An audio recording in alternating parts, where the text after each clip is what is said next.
Bueno, miren, esta plática, como les decía, podría ser la última de una serie. Van a ser 5 posiblemente, las anteriores 3 más una que se dio en San Cristóbal más esta, para que se tenga una idea de lo que yo veo que puede hacerse y propiciarse. Se abre una posibilidad, y las posibilidades no son más que eso. Son posibilidades que el ser humano puede convertir en realidad o puede no, dejarlo pasar de largo y punto. Pero la posibilidad está abierta. Miren, recuerden, vamos a dar un repaso de lo que hemos dicho en las anteriores y luego les digo algo más. Recuerden que hemos estado hablando de las tierras de Anáhuac o de Mesoamérica o de México. Fíjense bien, es prácticamente lo mismo. Y entonces hemos estado diciendo que es un lugar en el cual se han manifestado desde hace milenios culturas verdaderamente importantes, ya muy registradas históricamente, los olmecas a la fecha, ¿no? 1200 a.C. a la fecha, sin querer ser riguroso en las cifras, no me gusta el rigor, nada más estoy dando una idea. Entonces, olmecas, ¿no? 2000 y tantos antes de Cristo, más o menos, y luego entonces Teotihuacán, ¿no? La siguiente cultura que florece. 1000 años después, entonces recuerden, viene siendo Tula, donde ya se habla del rey tolteca Quetzalcóatl. Ahí en Tula, entonces en el año 1000, había un barrio, colonia o barrio, que era de los que finalmente se llamaron aztecas. Tenían ahí su barrio porque ellos estuvieron migrando a muchos lugares. Y de ahí entonces finalmente vinieron al centro, ¿no? Al lago de Texcoco, donde les he dicho que había 5 lagos, ¿no? Y el del centro, había 2 abajo, 1 en el centro y 2 arriba. Y entonces en el lago de Texcoco finalmente, como ya todos conocemos por nuestra historia de México, se funda entonces México Tenochtitlan, ¿no? Porque el sacerdote que los andaba trayendo se llamaba Tenoch, pues México Tenochtitlan, los mexicas. Pero no es más que una prolongación de Tula, o sea, es en el mismo periodo. Y ahí florece una civilización también enorme y grandísima, con todas las cosas que hay que admirar y todas las cosas que pueden ser la parte defectuosa de una civilización. Pero bueno, ahí se tiene. Todo esto, acuérdense que está guiado, cuando se le estudia, por lo que se podría llamar la conciencia de Quetzalcóatl. Yo quiero hacer hincapié en que esta palabra conciencia de Quetzalcóatl o Quetzalcóatl no quiere decir una deidad externa al ser humano. Lo que se está refiriendo es a nuestro verdadero e íntimo ser, que aquí se llama así. Como en otra parte se puede llamar de otra manera. ¿Estamos? Entonces aquí se llama Quetzalcóatl, nuestro verdadero e íntimo ser, que de alguna manera está informando a las personas a través de intuiciones, revelaciones, etcétera, lo que finalmente se conformó como una gran teología, ¿no? Y entonces esta teología, ya lo habíamos platicado, se explica que la humanidad de los últimos 5000 y tantos años, 100 y tantos años, entonces vivía en un quinto sol. Es una mitología, ¿comprenden? Y en ese quinto sol, entonces, periódicamente esta conciencia iba revelando un avance en la civilización. Por eso se llama una teoría mesiánico-milenarista. Quiere decir que hay un proceso mesiánico de una información que yo les afirmo que es de nuestro propio e íntimo ser. Entonces, de alguna manera, es como un mesías mesiánico milenarista, porque en esta visión se repetía cada 1000 años. ¿Ok? Ya lo platicamos. Entonces da el banderazo hace 5000, hace 4000 entonces aparece el primer paso de la serpiente emplumada, luego el segundo paso en el año 2000, luego en el año 1000 el tercer paso, y así sucesivamente. No retorno es el que sigue, pero los pasos, vamos a decir. ¿Ya se entendió? Entonces 5000, 4000, 3000, no, 5000, hace 5000. Bueno, vamos a decir 3000 antes de Cristo, 2000 antes de Cristo, 1000 antes de Cristo, en el año 0, ¿no? Y luego en el año 1000. En el año 1000, entonces es lo que ustedes ya conocen como el rey tolteca Seacatl Topintzli Quetzalcóatl. Entonces, es una visión en la cual todos los pobladores de Anáhuac van recibiendo una información de nuestro propio e íntimo ser para ir conformando esta civilización. Y hay una idea por detrás. La idea por detrás es finalmente que Anáhuac o México lograra construir un glorioso destino. Yo se los dije así la vez pasada, y este glorioso destino sería que México se convirtiera en una especie de altar o lugar donde se podría llevar a cabo una transformación cósmica o una transmutación literal del ser humano, un despertar espiritual colectivo y de la existencia toda. O sea, un paso determinante. ¿Sí se entendió? Siempre está informado por detrás esta conciencia buscando esto. Entonces, cada 1000 años surgía una civilización, no se llegaba a ese punto, y entonces 1000 años después no se llegaba a ese punto, y sucesivamente. Entonces el último rey tolteca, Topinzli Quetzalcóatl, dice: yo volveré, ¿no? Y entonces vuelve hasta a insistir, el ciclo se va a repetir, por eso hablé del tiempo circular. Si estamos hasta ahí, no, síganme hasta ahí. Bien, entonces ahora lo que sigue es que en estos momentos, 1000 años después, del año 1000, este rey tolteca nació en el 999, año 1000, pero el ciclo se repite año 2000, más o menos, ¿entienden? Es el 12 de diciembre del 2012, cuando se cierra la cuenta de este ciclo. Entonces se dice, en ese año se abre una nueva oportunidad, y entonces esa conciencia interviene nuevamente para lograr ese glorioso destino. ¿Sí se entendió? Ahora ustedes dicen, bueno, ¿qué es lo que pasó de un tiempo a la fecha, desde los aztecas acá? Hagan de cuenta que hay dos cuentas que se toman muy en consideración en los pobladores originales de Anáhuac. Una se llama la cuenta larga, que es esa, que se llama de los 5100 y tantos años, el sol, el quinto sol. Es una cuenta de tiempo, ¿sí se entendió? Pero hay otra cuenta que se llama los ticú, que es Bolón y Uxcal-Ticú.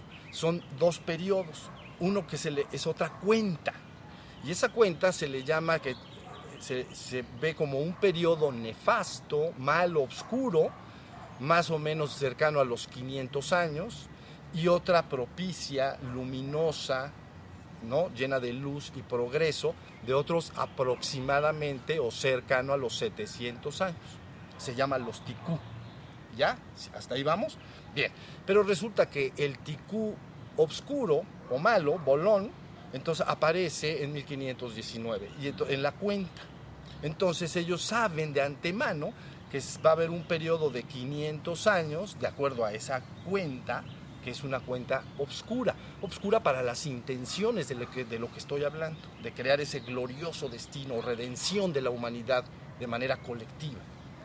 Entonces viene un proceso de 500 años en que eso queda como, vamos a decirle así, en stand-by. ¿Sí se entendió? Está en stand-by. Pero por eso les dije la vez pasada que Cuauhtémoc, todo esto lo sabe, se sabe. Cuauhtémoc, el último emperador, entonces da un mensaje, acuérdense que lo comenté. Este mensaje lo conoce mucha gente que está interesada en estos temas. Y entonces lo primero que dice el mensaje es: nuestro sol se ha ido. Nuestro sol se ha ocultado y nos ha dejado en la más terrible oscuridad, pero sabemos que volverá a salir. ¿Ok? Sigue explicando, y entonces al final dice: cuando salga este nuevo sol, entonces México podrá cumplir su glorioso destino. Y el glorioso destino es el que les estoy explicando: convertir a este lugar en una civilización tan poderosamente espiritualizada que pueda influir sobre el mundo entero. Entonces, ellos dicen, la cuenta del Bolón ya se cerró, ya acabó, los 500 ya acabó, ¿no? Los indios del norte, América, tienen cuentas parecidas, los de abajo en el Pachacuti, en el sur, en los andinos, tienen cuentas parecidas. Todas las cuentas checan que este es el momento en el que se termina el ciclo malo en los ticú, pero también se cierra la cuenta larga. Pum, pum, ahora sí lo entienden, y llega el momento, por eso es el momento esperado. Entonces se habla por todos lados, ¿no?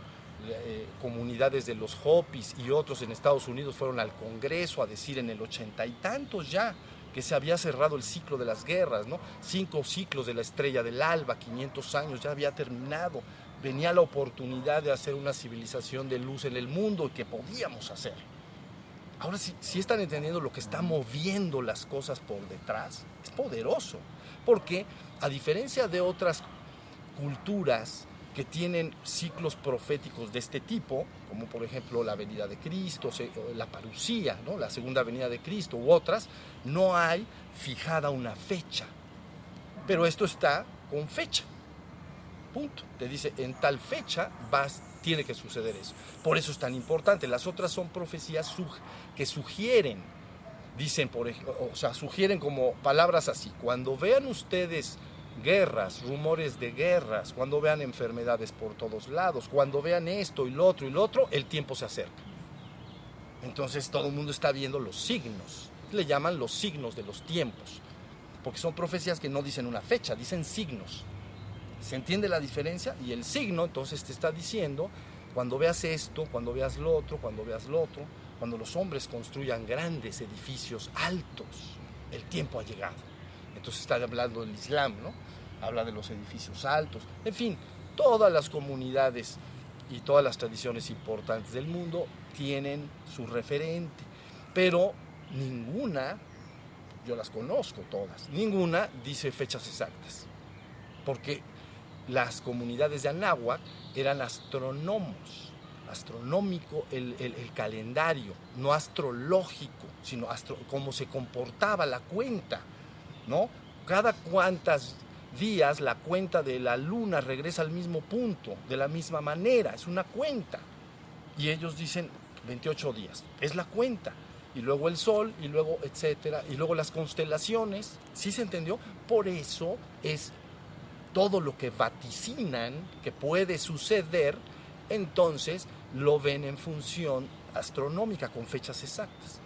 Y el concepto de Anáhuac, que ya les dije, es que el tiempo es circular, que las cosas se repiten. Porque ellos dicen, a ver, ¿el invierno se repite? Pues sí, se repite cada 4 estaciones. Ah, ok, ¿los ciclos de la luna se repiten? Sí. ¿Los ciclos menstruales de la mujer se repiten? Pues también, y etcétera, etcétera. Entonces dicen, hay un ciclo de repetición. No es un tiempo lineal. Si fuera un tiempo lineal, quiere decir esto que cuando tú abandonas este presente y te vas a un futuro, nada de lo anterior podría regresar a ti, nada. Ya no puede regresar a ti, porque ya te fuiste. ¿Sí se entendió? Pero si es circular, ¿no? En espiral ascendente, entonces regresan los mismos tiempos y eventos, porque la naturaleza trabaja a través de un sistema de ciclos, y entonces en el tiempo se consume como un regreso. Está el ciclo de día y noche, ok, es un ciclo, pero tú lo concibes como que regresó el día. Tú amaneces y dices, ya regresó el día de ayer. Bueno, cambia, no es idéntico, pero ya regresó. Entonces empieza a tener una concepción de que el tiempo es circular y cíclico, o circular en una espiral ascendente. ¿Sí me estoy explicando en esto? Por eso ellos dicen, el futuro será lo que fue el pasado, con ciertas modificaciones. Y eso es así. Todos ustedes se paran en la mañana y su día lo desarrollan más o menos como desarrollaron el anterior. Más o menos. Si tú trabajas en un lugar, en una oficina, ni modo que te pares al otro día y te vayas a, no sé, a otra oficina en otro lugar. No puede ser, tiene que regresar el ciclo. Pero no es idéntico, porque el universo marcha en un proceso, ¿no?, que se llama línea del tiempo. Trabaja hacia adelante. Tú hoy que duermas, mañana vas a amanecer domingo, no vas a amanecer viernes. Nunca te ha pasado eso. Y como a nadie nos ha pasado, quiere decir que macrocósmicamente marcha en una línea, no para atrás, para adelante. Pero se parece mucho al anterior. Se llama karma, que se va repitiendo, ¿no? Todos tus actos mentales, verbales y corporales van diseñando tu mañana. Y entonces cuando llega el ciclo siguiente aparece. ¿Sí entienden lo que estoy diciendo? Es por esto que ellos, teniendo una visión del pasado de manera matemática y cíclica y repetida, vaticinan el futuro y dicen, en tal fecha tiene que suceder, va a regresar. Tan fácil como tú dirías, mañana a las 6:30 va a amanecer. ¿O qué dices? ¿Posiblemente? Tú no dices posiblemente. Pero si es veraz en lo pequeño, tiene que ser en lo grande. Entonces, más grande. Seguramente en diciembre entrará el invierno y va a ser frío. Diciembre, enero y febrero. Posiblemente no. Posiblemente sea un invierno tenue, cálido, pero lo más probable es que haga más frío que ahorita. Ya tienes un ciclo más grande. ¿Sí se entendió? Tu ciclo diario lo conoces tú muy bien. Ciclo semanal, ¿no? Pues este domingo yo acostumbro, ustedes dirán, ir a comer con mis familiares, con mis amigos, salgo a un restaurante. Entonces llega el domingo, se repite más o menos ese ciclo. A no ser que tú introduzcas nuevo karma, quiere decir nuevas acciones mentales, verbales y corporales que modifiquen ese futuro. Entonces con tus acciones sí lo puedes modificar. Dirá algo así como, no, siempre los domingos vamos a comer a tal restaurante, ¿no? Chalupas. Este domingo, ¿qué te parece si comemos otra cosa? ¿No? O no comemos, nos quedamos en la casa, ¿no? Rentamos una película. Actos nuevos, ¿ya vieron? Esos actos sí pueden modificar ese futuro. Si no modificas tus actos, se vuelve a repetir. ¿Ya entendió? Esta es la razón por la cual la visión de Anáhuac, de México, es extraordinariamente matemática y precisa, porque es astronómica. Se está basado en el movimiento de los astros. Y dicen, lo que viene después no es lo que vino, es lo que vino antes. Punto. Así de fácil. En la visión que le estoy diciendo, un poquito alterado, cambiado, no es idéntico, porque si no es que el universo estuviera estático, no se moviera. Entonces es así. Hasta películas han hecho de eso, ¿no? Que la persona se para y repite el mismo día idéntico y no puede cambiarlo. Hay películas de eso. Quiere decir que el universo está estático, pero no está. Tiene una línea del tiempo. Va en expansión, si quieren, o se está moviendo. Entonces, es circular, pero cíclico. Es circular, pero en espiral ascendente. ¿Ya vieron? Pero regresa al mismo punto. Siempre tiene que regresar. Hasta ahí vamos, y por qué se entiende en todas las tradiciones de Anáhuac y en todos los calendarios y en toda su visión y su teología, este es el momento. No es que quiera o no quiera, como tú mañana dirás a las 6:30, este es el momento en que va a amanecer, no tardan en empezar a cantar los pájaros y le vas a atinar. Y entonces dices, ¿le atiné? No, mi vida, ¿cómo que le atinaste? Pues es un ciclo que se repite todos los días y los pájaros lo tienen clarísimo, ellos saben cuándo van a cantar. ¿Estamos? Bien, entonces primer asunto, ¿por qué se sabe lo que se sabe y por qué sabe que este es el momento? Entonces, en los ciclos, digamos, de los náhuatl, hay un periodo de 52 años que se llama Nuevo Fuego o Fuego Nuevo, ¿no? Entonces se acostumbraba cada 52 años a apagar todas las luces de la ciudad, por ejemplo, ¿no? Se prendía ya a lo lejos en la montaña una primera luz de fuego y se bajaba y se prendían entonces toda la ciudad. ¡Qué hermoso! ¿Ven? Se repetía un ciclo cada 52 años. ¿Sí se entendió? Bien, pues en el ciclo de la conciencia de Quetzalcóatl, entonces ellos dicen, tiene que estar activo en un periodo de 52 años de 1987 a lo que corresponda que dijimos la vez pasada. Súmenle, por favor. 1987 más 52.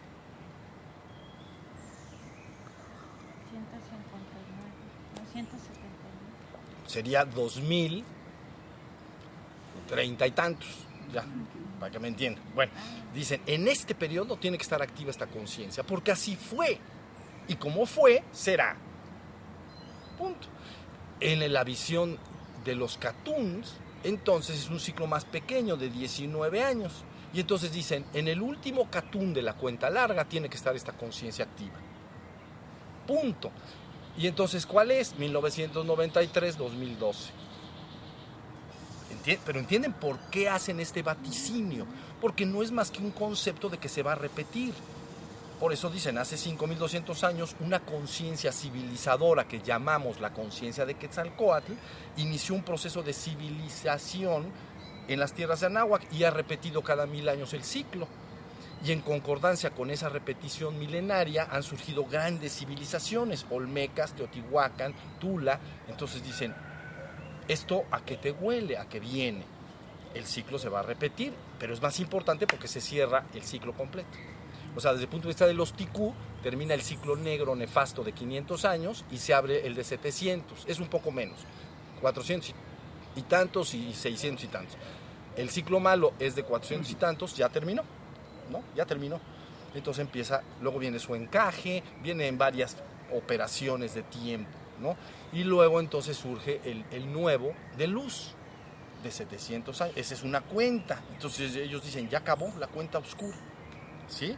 Y la cuenta larga es de 5.100 y tantos años. Dicen, ya ahorita acá tiene que venir el próximo y nuevo sol. Entonces se habla del sexto sol. Entonces ahí dice, cuando el sol se ha ido a la región de la muerte, ¿ok? Eso es lo que dice el mensaje de Cuauhtémoc, ¿no? Está en la región de la muerte. Y mientras permanezca ahí, nosotros debemos de cerrar todas nuestras escuelas de canto y de danza, nuestras escuelas para pensar. No las comuniquemos a los llegados, a los recién llegados, sino que transmitamos nuestros conocimientos y aquello que nos es valioso de padres a hijos. El padre a sus hijos y la madre a sus hijas, hasta que vuelva a salir el sol y México entonces logre consumar su glorioso destino. ¿Ahora sí entienden? Ahora eso es lo que está en juego ahorita. Esa es la esperanza. Entonces, ahí tenemos la primera parte entendida. No hay dudas de esto, ¿verdad? Es claro. Bien, y si no, acompañado de lo que dije anteriormente, lo vamos a entender muy bien. Ahora vamos a volver a los ciclos repetidos. Cuando tú buscas en la zona de Anáhuac o Mesoamérica, ¿entiendes? El lugar más importante desde el punto de vista espiritual, el centro espiritual más importante, entonces resulta que es la ciudad de Cholula. Era el lugar más importante que existía desde el punto de vista espiritual, no político, no de gobierno y poder, ¿entiendes? Porque eso pueden ser México Tenochtitlan o Teotihuacán, ahí estaba el centro de poder, estaba el ejército, estaba la economía, no, el espiritual. ¿Entienden? Cholula entonces era el centro espiritual más importante de las tierras de Anáhuac todos esos siglos, desde que se fundó, siempre lo fue. Entonces resulta que ¿a quién le toca? En la ley de los ciclos, le toca a este lugar retomar su papel del lugar más importante espiritual de las tierras de Anáhuac. Cholula era tan importante como lo es, para que entiendan ustedes, la Meca para el Islam, o Jerusalén para los judíos, o Roma, el Vaticano, para los cristianos católicos. Es de la misma importancia. Cholula para toda Mesoamérica, para que vean su importancia real. En estos 500 años cae en desuso, vamos a decir, ¿no? En el ciclo, ¿no? Se desactiva todo, pero se está esperando el nuevo sol. Entonces, la idea recurrente de los ciclos quiere decir que al que le toca replantear y volver a dar ese centro espiritual más importante de Mesoamérica, y ahorita les voy a decir por qué más importante del mundo, tiene que ser entonces el Valle de Puebla y Tlaxcala. Es el lugar que le toca, por lo que estoy explicándoles, ¿entienden? Se tiene que repetir el ciclo. Hasta ahí vamos. Entonces, la idea central es que lo que yo opino que se puede hacer, yo les dije la vez pasada, ¿qué podemos hacer para propiciar este cambio? Para ayudarlo, para propiciarlo, nada más. Porque la colectividad es la que se hace cargo de manifestar una realidad, se presenta la oportunidad, pero nada más. Luego la colectividad ¿no? La comunidad de personas, la gente, los mexicanos, todos tienen que entonces detonar eso y convertirlo en una realidad. Entonces, ¿cómo podemos propiciar? Bueno, yo estoy seguro que en este lugar tendrá que fundarse, para que esto suceda, un centro. Yo ya lo hice de manera virtual, quiere decir que está en las páginas de internet, pero físicamente tendría que fundarse un centro que recogiera y reorganizara todo ese conocimiento que estuvo guardado y que estuvo silenciado y volverlo a sacar con toda su teología. Es lo que procede. Porque entonces Cholula se convertiría en un centro espiritual nuevamente, el más importante de Mesoamérica, o de México, pues. Podría influir en todo México. Y México, con seguridad absoluta, podría influir sobre toda América, ¿no? Sobre todas las comunidades originarias, la gente originaria de América, los puros y los mezclados también. Entonces influiría directamente en ellos, en toda América, en el norte y en el sur, hasta Tierra de Fuego. Desde Alaska hasta Tierra de Fuego. Ya se entiende, porque sería un centro de poder inmenso. Y entonces luego eso podría ya afectar directamente al mundo entero. Eso es lo que yo opino que tiene que suceder. Debería de suceder. Si la gente ve, es lo que trataría de manifestar. Pero yo les digo, no solo el centro más importante de Anáhuac, sino el centro más espiritual más importante del mundo. Y ustedes dicen, pero ¿cómo es posible que eso? ¿Por qué? Bueno, les voy a explicar por qué. Porque Místico-Sofía recoge la esencia de las principales religiones espirituales del mundo. Entonces, si tú fundas en este lugar un centro de Místico-Sofía, una universidad de Místico-Sofía, como se llama en internet, y un Toltecayotl Calmecac, como se llama en la otra página de Toltequidad, pero una universidad, una cosa grande, como si fuera la Universidad de las Américas, muchas hectáreas. Entonces, inmediatamente tendrías que las tradiciones de Anáhuac son perfectamente compatibles en su teología, en su esencia, con las tradiciones religiosas más importantes del mundo. Entonces ya tienes un centro espiritual único, porque queda demostrado que todas las tradiciones espirituales del mundo, todas las religiones importantes del mundo, las vacas, ¿se acuerdan de las que hablaba yo? Entonces tienen una misma esencia, y esa misma esencia entonces es su espiritualidad, su mística. ¿Sí se entendió? Mística viene de misticismo, viene de misterus, misterio, develar el misterio de la existencia y del ser. Develarlo, destaparlo, eso es lo que quiere decir. Entonces, con esto, crean que este lugar se convertiría en el centro espiritual más importante del mundo, ¿ok? Y su influencia lograría que entonces México empezara a ser impregnado por esa espiritualidad y recobrara entonces su verdadero destino y lo podría manifestar de manera muy natural. ¿Sí está la idea? Mira, les voy a explicar algo para que no quede la menor duda de lo que está pasando en el mundo. Miren, hagan de cuenta que las principales religiones organizadas del mundo, síganme en esto porque es muy importante, las religiones organizadas más importantes del mundo, las que tienen más poder, entonces han iniciado un proceso de ecumenismo que se llama diálogo interreligioso, ¿no? Desde Roma sale la iniciativa, ¿no? En un concilio Vaticano II. Entonces empieza la iniciativa de alguna manera tener diálogo interreligioso, fíjense bien lo que voy a decir, con las otras comunidades cristianas o iglesias cristianas que se fue rompiendo, la de Oriente, ¿no? Y los protestantes, diálogo interreligioso, pero también con todas las otras religiones importantes del mundo. Ese proceso de ecumenismo está buscando de alguna manera finalmente consumar o construir una religión única. Esto tiene inmensos problemas. Les voy a decir por qué. Porque una religión siempre tiene una parte externa y una parte interna. Una parte basada en sistemas de creencias, ritos y ceremonias, y una parte interna llamada su mística, su esencia, que es lo que las personas tenemos que vivir. Pero el otro está basado en sistemas de creencias, en ritos y en ceremonias. Cuando tratas de amalgamar en una sola religión, religiones que creen cosas radicalmente diferentes, te encuentras con un problema inmenso. ¿Entienden? Es muy sencillo. El Islam cree en un Dios único, no cree en la Trinidad para nada. Y dicen, aquellos que creen en el Hijo, anatema, es decir, maldito sea eso, deben de ser o muertos o transformados al Islam, porque creen en el Hijo. Dice, Dios no tiene un hijo, Dios es uno y único. Nada más estoy hablando de dos de ellas, ¿no? Entonces, el Islam dice, Dios es uno y único y Mahoma es su profeta, ¿no? Y el otro dice, hay una Trinidad.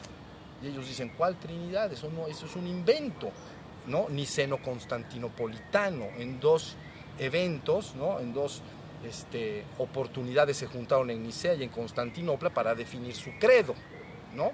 Y entonces, en esa definición del credo, queda el credo que ustedes conocen, crea la Trinidad asentada. ¿Ya entendieron?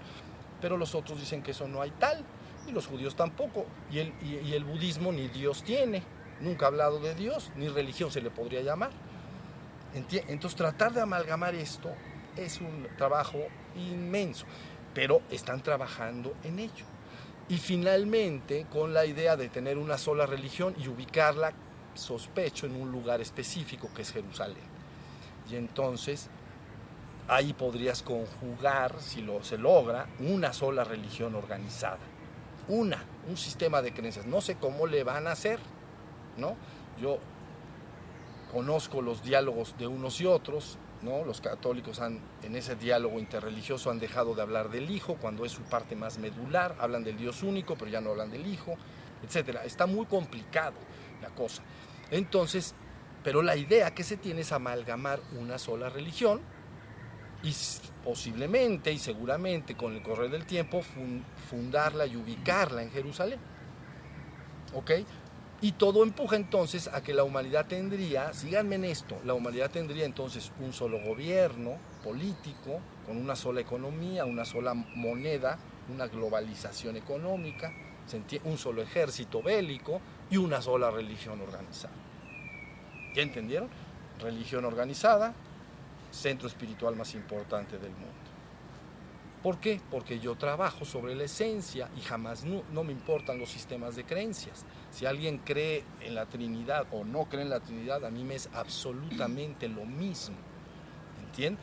A mí lo que me interesa es la vivencia directa, la mística de cada una de esas tradiciones religiosas y cómo lleva la experiencia de la persona para tener la conciencia de fundirse con lo divino, con tu verdadero y esencial ser, y que aquí llaman Quetzalcóatl, la conciencia de Quetzalcóatl. Aquí lo llaman así, allá lo llaman Cristo, allá lo llaman Buda, allá lo llaman Krishna o Rama. Es lo mismo para mí. Las palabras realmente no tienen gran importancia. Detrás de todas esas palabras está esa misma conciencia. ¿Ahora sí se entendió? Bueno, pues eso es lo que yo veo.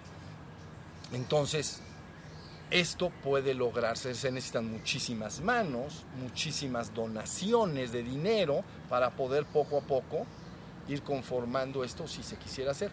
Yo ya lo di de alta, o digamos, en las páginas de internet, yo ya lo di como banderazo hecho. Ya están ahí, pero es virtual. Pero eso es lo que podría tocar. Y se volvería algo muy poderoso porque toda la tierra de Anáhuac y toda América reconocería rápidamente por la ley de los ciclos que le estoy diciendo y de la repetición, ya están en el mismo lugar otra vez. Ahí está el centro, otra vez, como estuvo. Quetzalcóatl pasado, en el año 1000, es rey humano en Tula, pero da su enseñanza como avatar, entonces, avatar espiritual en Cholula. ¿Sí se entendió? Entonces, las recurrencias de los tiempos. Yo les dije que prefiero siempre mantenerme al margen de identificar esta conciencia con una palabra. ¿Entienden? Identificar nuestro verdadero ser espiritual, divino en esencia, decir, se tiene que llamar forzosamente Quetzalcóatl, o se tiene que llamar Cristo, o se tiene que llamar Buda. Más bien sería decir, los hombres han impuesto nombres sobre esta conciencia. Y nada más. ¿Sí se entendió? Pero bueno, eso es lo que yo veo. Y luego también dejé por ahí apuntado, ya finalmente, y los dejo descansar y podemos meditar, finalmente dejé explicado en una página que se llama José Antonio Ramón, ¿no? Ahí en internet también, al abrirla hay una pequeña frase, ¿entienden? Pero la gente no presta atención a lo que está viendo. La frase dice algo, son 2 operaciones las que está explicando. Dice, mi mensaje trae consigo el despertar espiritual de la humanidad y la ascensión colectiva y su ascensión colectiva hacia una región más elevada de ser. Son 2 operaciones. Número 1, mi mensaje trae consigo el despertar espiritual de la humanidad, de toda la humanidad en su conjunto. Eso es una operación. Eso cumpliría la promesa de la venida del reino al mundo. Porque cuando se ha hablado de les traigo una buena nueva, viene el reino al mundo, lo que está diciendo en realidad es que tienen los seres humanos que despertar a su conciencia de seres, a su ser espiritual, y entonces manifestarían transitoriamente un reino en este mundo. Ha venido el reino al mundo. Entonces, eso es lo que dice esa primera operación, ¿no? Mi mensaje trae consigo el despertar espiritual de la humanidad. La segunda operación, y su ascensión colectiva hacia una región elevada de ser. Su ascensión colectiva. Entonces, esa es la segunda operación. Una vez que la conciencia que ustedes llaman humana en el mundo ha despertado y ha logrado recordar su origen como ser, entonces manifiesta transitoriamente un reino en este mundo, un mientras tanto. Pero luego finalmente esa conciencia es ascendida y regresada a su esencia divina. Eso cumple lo que se conoce como el misterio de la redención. ¿Sí se entendió? El misterio de la redención. ¿Cómo va a ser la humanidad finalmente ascendida y regresada al Padre? ¿Sí se comprende? Esa segunda parte de la frase, que yo he dejado ahí escrita, es esa segunda operación. Porque las personas cuando despiertan espiritualmente, de momento siguen en el mundo, entonces hacen un mundo mejor unos con otros, pero finalmente quieren regresar al Padre, quieren fundirse con el ser absoluto. Ya no tiene un sentido este mundo en sí mismo. ¿Sí se entendió? Ya no lo tiene en sí mismo. Entonces me despierto, construyo un reino con mis hermanos, con mis semejantes, ¿no? En verdadera hermandad y amor unos con otros, pero es un mientras tanto. No es para que sigamos acá, pues ya mejor nos redimimos y ascendemos al Padre. ¿Sí se entendió? Son esas 2 operaciones. Inicialmente les comento que yo había puesto una frase más brutal, porque esa es su palabra. Yo había puesto ahí, mi mensaje trae consigo el fin del mundo y la ascensión colectiva del ser humano hacia una región más espiritual de ser. Entonces, está hablando del fin del mundo y no está hablando de la primera operación. Entonces resulta el fin del mundo. Pero antes de que venga el fin, tiene que estar el reino. ¿Sí se entendió? Por eso la promesa es la venida del reino al mundo. Y número 2, el fin del tiempo, ¿no? Entonces, para la ascensión colectiva de la humanidad. ¿Sí se entendió? No contemplo para nada, ni puedo entender frases escritas por Pablo que dicen unos para salvación eterna y otros para redención eterna. Unos para salvación eterna y otros para condenación eterna. Todita la conciencia se va porque es una conciencia. ¿Entienden? Si quieren entender esto, para que haya una imagen, esta es una mano, tiene 5 dedos, pero es una mano y tiene 5 dedos. ¿Ok? Si yo la meto en el agua y hay un pez ahí nadando, ¿qué vería? 5 cosas que están desconectadas. Él vería 5 dedos, pues, pero no podría entender de ninguna manera que esos dedos pertenecen a una sola mano, porque su visión es abajo, su visión es debajo del agua. Entonces tú metes en una pecera, metes tus dedos y él nadaría entre los dedos y diría, he aquí 5 dedos, 5 cosas, pero nada podría saber de que esos dedos son uno. Bueno, son uno con la mano. Entonces solo el que tiene la visión corregida puede saber que toda la conciencia humana, que ahorita se conciben como miles de millones de individuos, esencialmente son uno. Entonces si tomas la conciencia, llevas a todo contigo. Ahí se cumple otra promesa. Cuando yo regrese y luego sea nuevamente levantado, llevaré a todos conmigo. Esas sí son palabras de Cristo. ¿Sí se entiende? Entonces, ahí tienen, hasta ahí lo que pueden escuchar hoy. Cómo con esto se tiene una idea ya muy clara qué es lo que se está haciendo y qué puede ayudar y propiciar. Cuando dijimos la vez pasada, ¿no? Como juego, debemos conspirar. Es respirar esa idea, anhelar verdaderamente que está al alcance de la mano el despertar colectivo de la humanidad y también su ascensión colectiva, pero que no haya una célula de tu cuerpo que no lo asuma y lo acepte. Porque si no lo acepta, no lo asume o no le interesa, entonces no pasa nada. Simplemente las cosas avanzan. Ahora sí que paso sin ver. Pasó el ciclo y no te enteraste. ¿Sí están entendiendo? Bueno, entonces eso es lo que yo veo que puede llevarse a cabo. Con esto ya tienen una idea de por dónde marcho. Yo sé bien lo que hago y desde cuándo lo hago, que es desde siempre. Entonces no hago más que exponerles a ustedes por dónde se podría ir manifestando una posibilidad y hacerla una realidad. Ellos sabían muy bien, no es prudente que un hombre diga, voy a empezar mi día de trabajo, pero voy a empezar a las 3 de la mañana. Pues estás mal. Todas las oficinas están cerradas, todos los bancos están cerrados, toda la gente que trabaja está dormida, estás mal, estás fuera de tiempo. Pero es prudente cuando dan las 6, 7 de la mañana, dice la persona, ahora me paro, me baño, me desayuno y voy a empezar mi trabajo, porque es un momento propicio en la ley de los ciclos. ¿Sí estamos? Bueno, pues de eso se trata lo que estamos haciendo aquí en el Valle de Puebla y Tlaxcala. Es un hermoso y gran valle. Tiene muchos espacios hermosos para comprar muchas hectáreas y hacer algo extraordinario. Lógico, en el que requiere muchas personas involucradas que entiendan lo que se está haciendo y también, lógicamente, muchos recursos. Entonces necesita muchas donaciones, ¿no? No es voy a trabajar para ir dando dinero y voy a comprar las hectáreas. Nos vamos a tardar hasta el próximo ciclo, ¿entienden? Otros 5,120 y tantos años. Entonces no. Mejor rapidito, porque es un asunto de la colectividad, por primera vez yo les estoy diciendo, este es un acto que se puede hacer colectivo. Entiendan mis palabras por detrás, son profundas. Por eso dije en la primera plática en San Cristóbal, yo ya no estoy interesado en el despertar individual de las personas. Por supuesto que me importa el despertar de uno y otro individuo. Yo estoy interesado en el despertar colectivo. Eso es lo que yo anhelo, eso es lo que yo quiero, porque eso es el rumor que yo he oído. Entonces, eso es lo que la gente está anhelando y está en el fondo diciendo, ayúdennos a salir de esta situación angustiante que ya se construyó, ya se hizo un lío todo esto. ¿Sí estamos?